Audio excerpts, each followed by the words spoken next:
Hi everyone, Sandman here. This video was brought to you by a donation from George. He didn't send me a specific topic. So what I thought I'd do is cover a video called Manosphere Misogynistic Suicide by Women, PUA's Incels, mgtows, and Pillars, Red and Black, by the psychologist Sam Vaknin.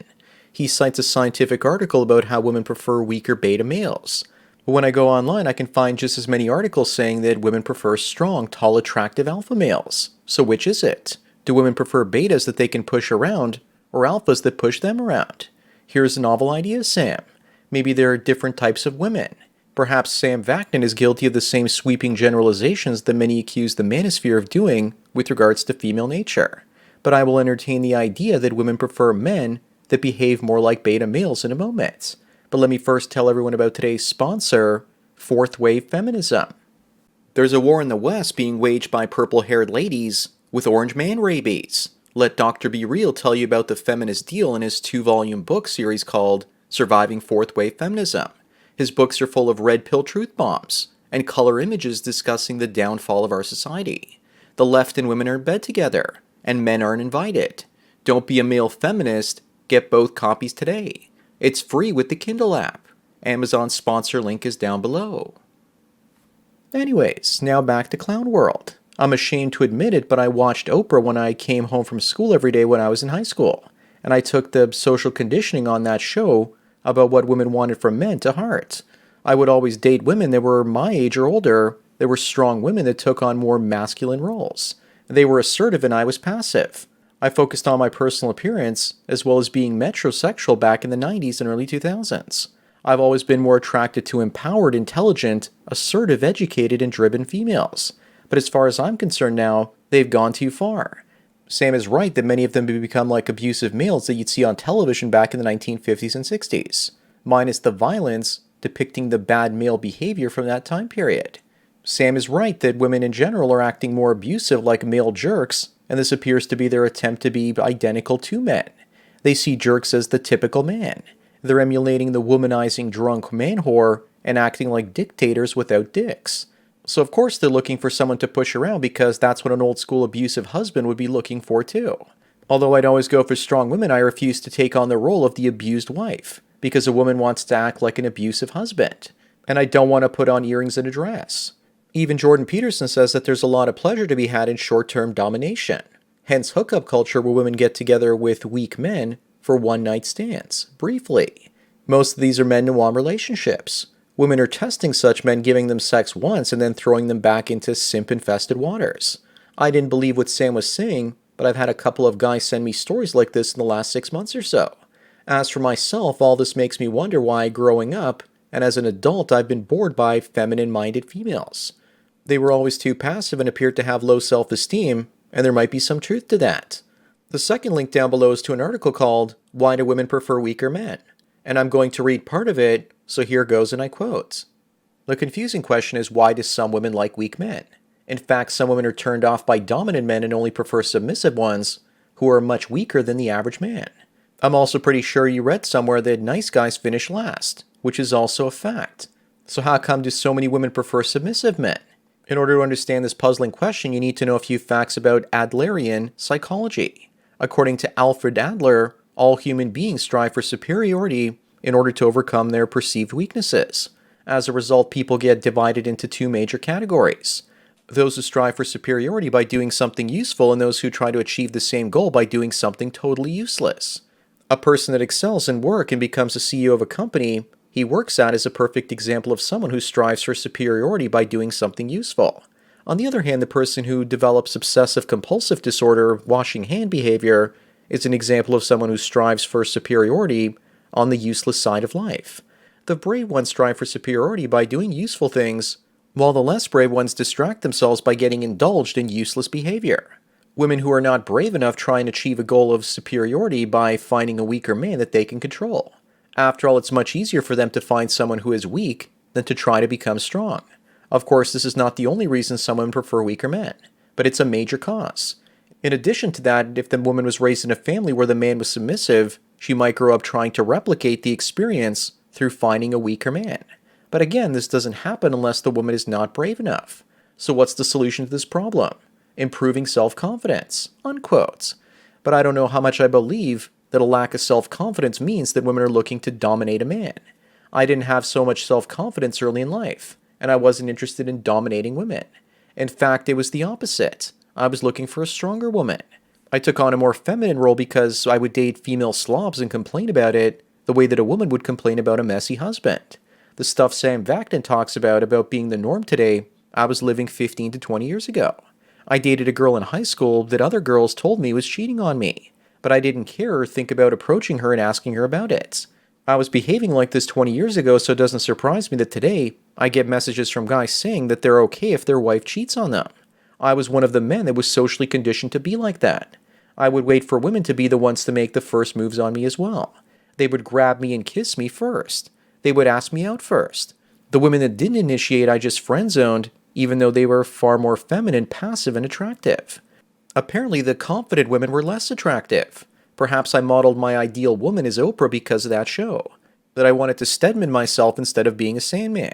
But eventually I realized that women went too far and had that profound realization.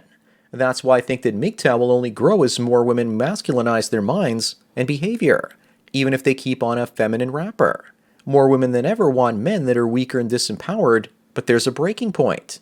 They're creating weak men and now they're becoming abusive to them, and weak men can't handle said abuse. So they check out of the dating and relationship market entirely. Eventually the weak men will become strong for themselves because they won't have a strong woman to be weak for anymore.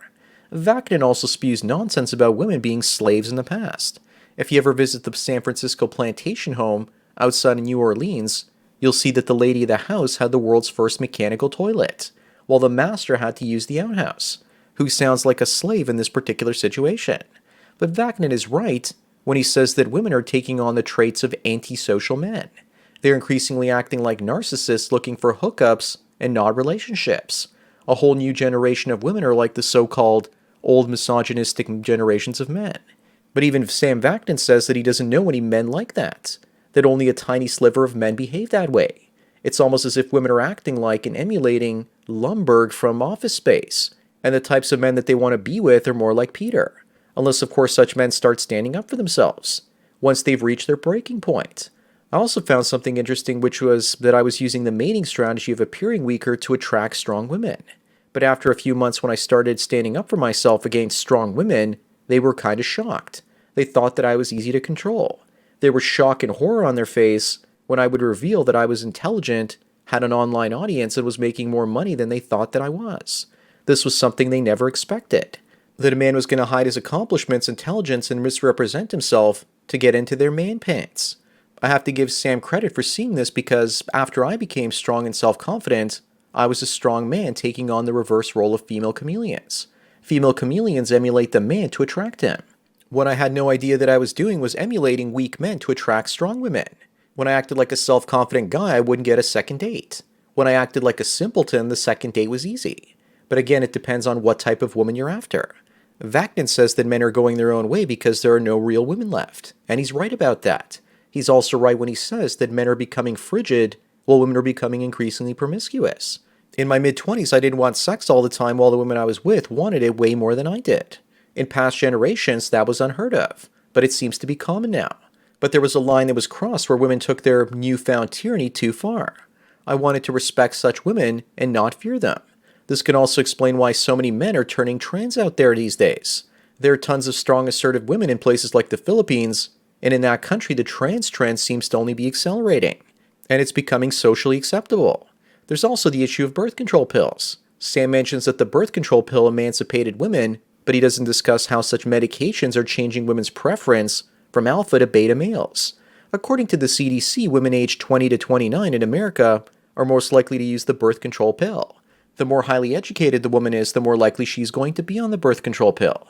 By his own admission, Sam says that more women are going to college than men, and more than ever, meaning that they're more likely to use the pill, which will make them attracted to men that are softer and sweeter than the alpha brutes. So if you're a man that wants a strong, successful woman, then find a highly educated one with a good paying job and hide your success from her. And downplay yourself, and if she's on the pill, then she might actually find you attractive. Of course, if she ever gets off the pill, she'll probably find you disgusting. If you want to know if she's genuinely attracted to you, find out if she's on the birth control pill or not. Also, women that prefer weaker men see women in authority positions and emulate them.